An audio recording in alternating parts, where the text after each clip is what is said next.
Today I'm going to talk about my favorite game mechanism in Fantasy Realms. This is a game that I discovered through a friend a few months ago, and it has quickly risen into my top filler game list. And that's a short list. That's For Sale and Fantasy Realms, because this game is absolutely incredible.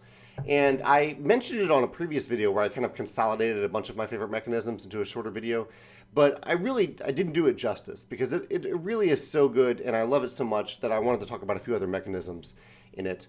Because there are a lot of like little things that in a filler game this streamlined that don't come out until I've played it many times, which I have now. The core aspect of this game is that it plays up to 6 players, and you are given a hand of 7 of these cards. Every card is unique, 7 random cards. And then on your turn, you are drawing a card either from the deck or from face-up cards, which I'll get to in a second. You're drawing a card, and then you are discarding a card, and that's it. And when the game ends, your score is determined by the cards that you have in hand. So you're not actually playing any cards. You're just building your own hand and then scoring that hand at the end of the game. And when I mentioned that you can draw a card from the deck or the face-up cards. When you discard a card, you're discarding it face-up. So you're putting something in play that other players might be able to draw. And that's my first favorite mechanism, that you're having this passive player interaction based on what you're discarding and what you're picking up.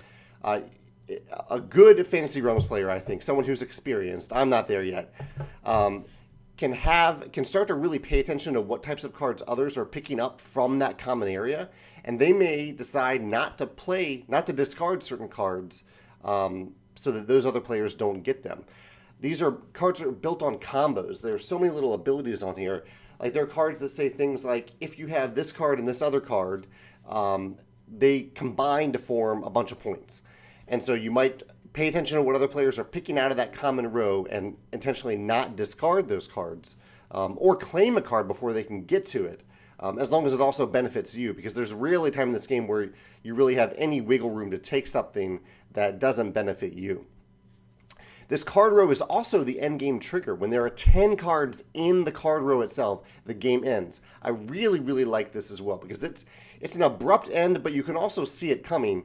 And from the very first turn, you feel like you have urgency because that clock is ticking.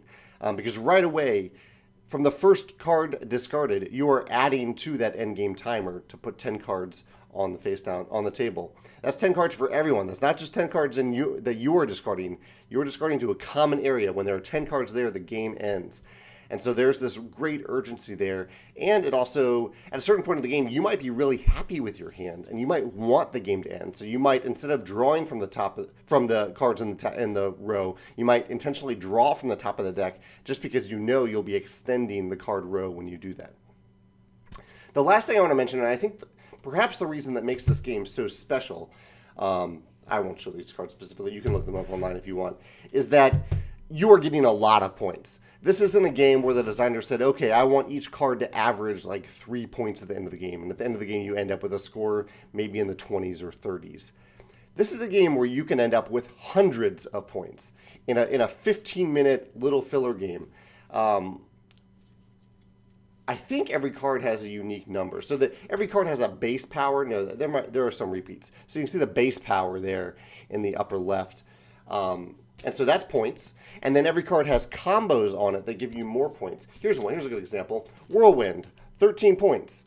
But if you have the Rainstorm and either Blizzard or Great Flood, you get plus 40 points. 40 points. That's amazing. So it's not just like little, like some of them are incremental. They're like 5 points for every card of this type that you have, things like that. But I just like the designer went all out and was like, you can get, well, my friend Jasmine scored 267 points in a game. I think I averaged somewhere in the upper hundreds, maybe close to 200. But it is super satisfying to play such a short game, but end up with a monstrous score. And this is great because even if you don't win, at the end of the game, you can say, I completed this combo. I made this work. I found this combo. And I got 50 points off this one card, 100 points off this one card. Even if that's like all the points that you get in the entire game, it can feel super satisfying to put that together and get all those points.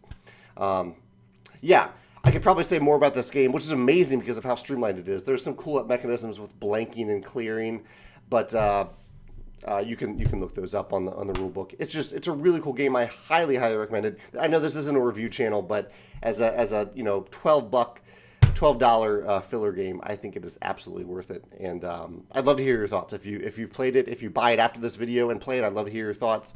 Or if you can think of another game where you are scoring a really satisfying amount of points, where you're not getting 1 point here and there, where you're ending up with huge scores based on maybe combos, I'd love to hear about that in the comments.